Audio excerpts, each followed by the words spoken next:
Okay, if you're watching this video, you probably purchased one of my forced air burners. So I'm going to do a little unpacking of it, assembly, lighting, and we're just going to talk about it a little bit, get you familiar with it. So should come in a USPS priority mailbox. It'll come in a few different pieces. Here's your motor. Motor will have the gate valve attached to it already. So we'll set that aside. You should also have your burner. If you're hooking this to one of our ammo can forges, you can take the flare off here. You don't need it.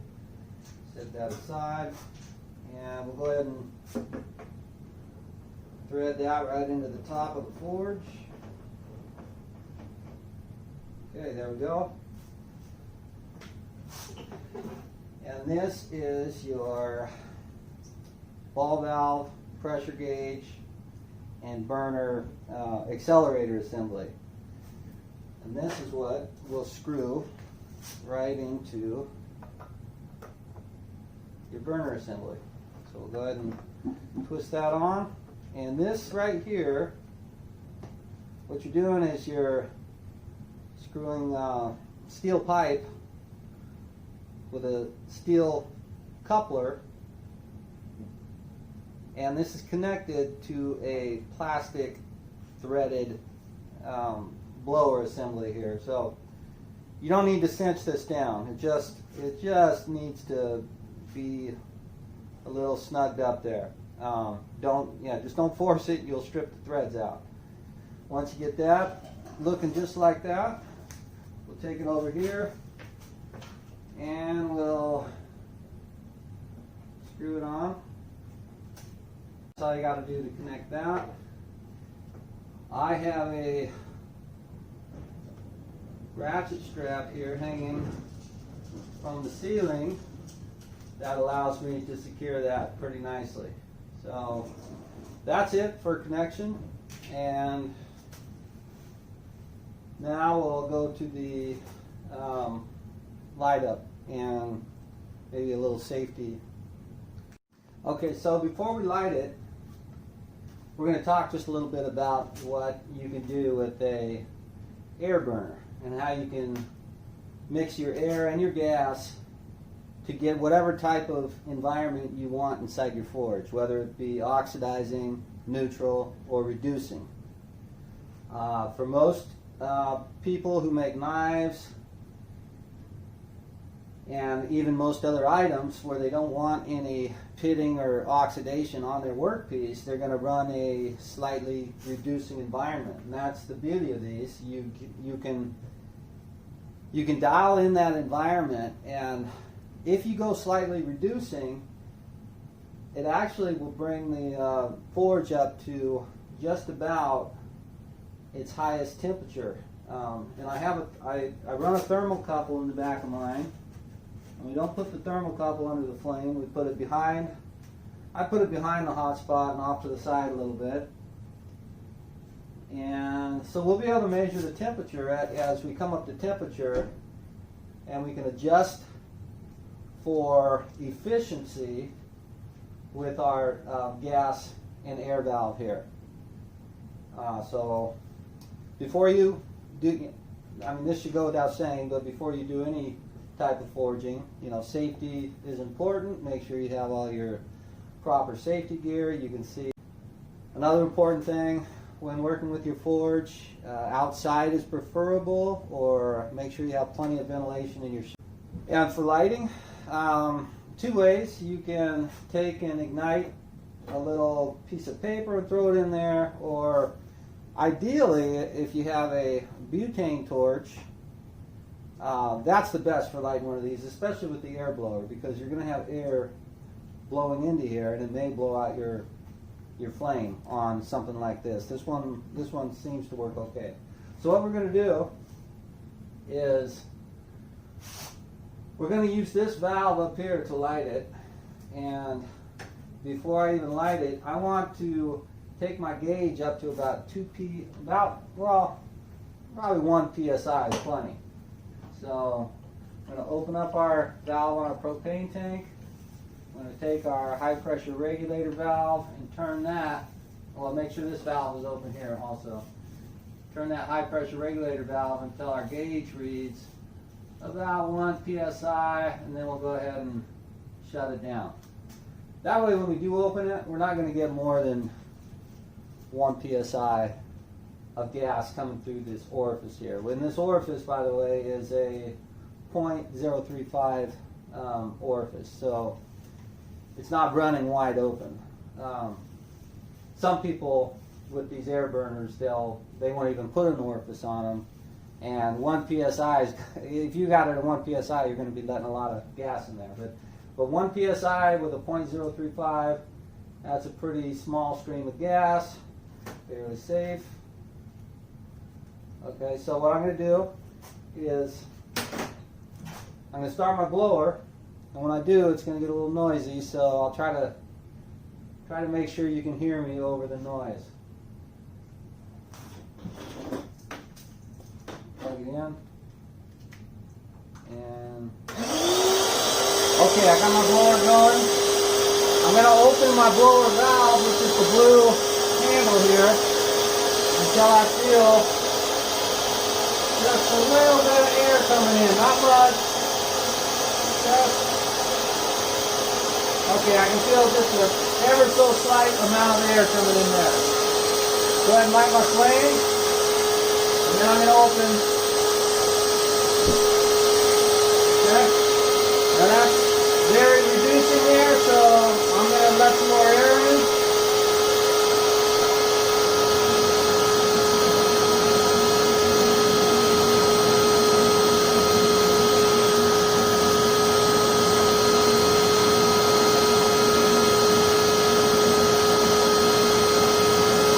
Now we got a nice neutral flame going at about 1 psi.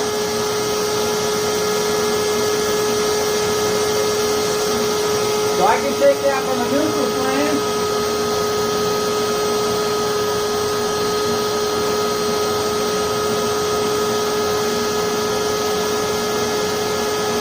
and I can reduce the air, and as I look in there, I'm going to see a little bit of lemon yellow, orangish color start to come into the chamber.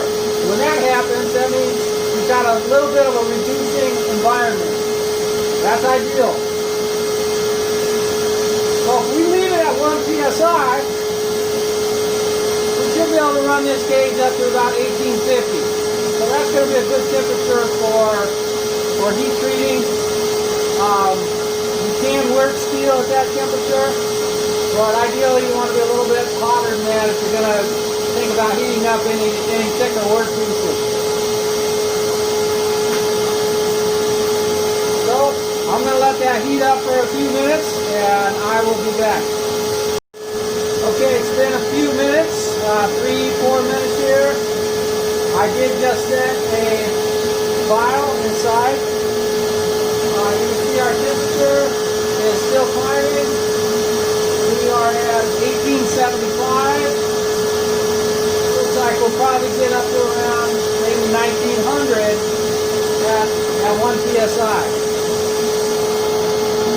Our chamber is running a slightly reducing environment in there, and it's starting to glow a nice orange. Okay, so for the next test, we're going to take it up to, we're not going to go through each psi range, so we'll go from 1 psi to 3 psi and see what we get.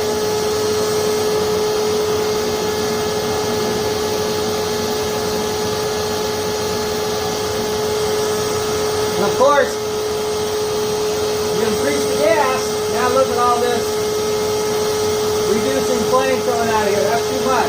We want to, that's way too much. Wrong way.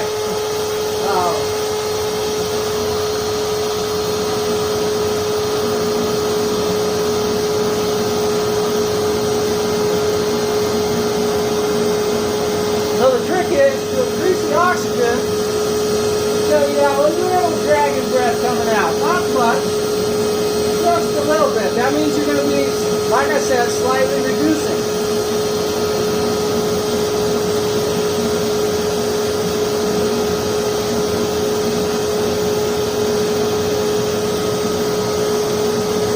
That's probably where we're going to want to be there. Okay, we gave that a couple minutes. We're at 22.26. 3 psi. And now we're getting a very bright orange bordering on yellow in the middle.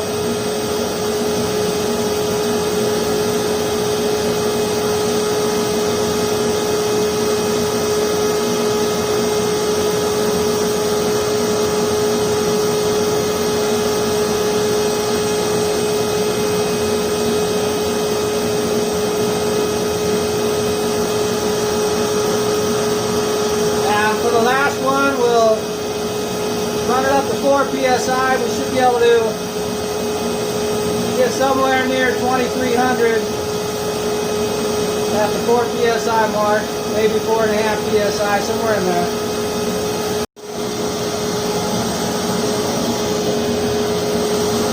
Okay, we're at 4 psi. We have about 2280 on the temperature.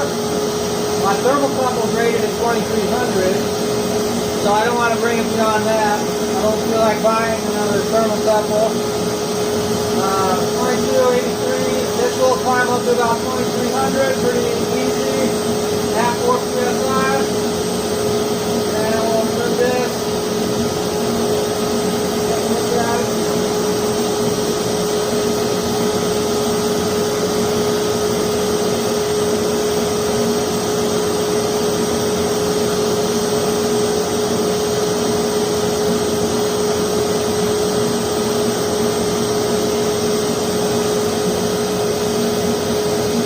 Okay, so that should give you an idea on what you can do with this air blower, how efficient it is, and how much control you have over your environment, and also how much money you'll save on fuel. One last thing, the forge has been running for a while, and some of you may be wondering, with an ammo can forge, 1 inch of Morgan thermoceramic 8-pound insulation, how hot does this forge body get? Well, let's go ahead and check that.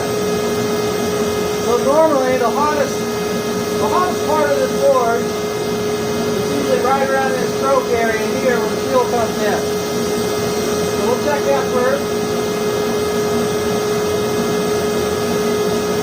And we are at 654 degrees right there. That, like I said, that's usually the hottest part. Right on top here, we're at 540.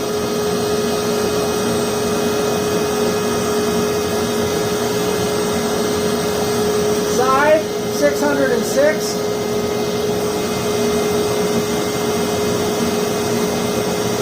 Other side, 597.